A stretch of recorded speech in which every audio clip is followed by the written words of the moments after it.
This is the HUAWEI Nova 10 SE, and today we would like to demonstrate how you can download and install the Opera browser on it.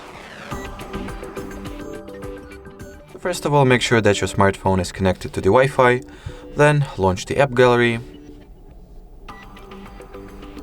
Then at the search bar type in Opera.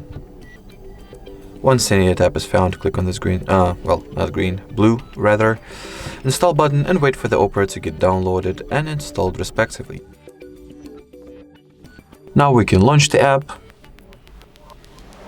as well as undergo a very simple and basic setup procedure. So in here, click on the blue continue button, choose whether you would like to set Opera as your default browser or you can always skip this step. And finally, customize the permissions that you're going to grant to Opera, or simply allow everything that it asks for, and start using the app. Alrighty, so that would be it for this video, guys. Thank you so much for watching, and bye-bye.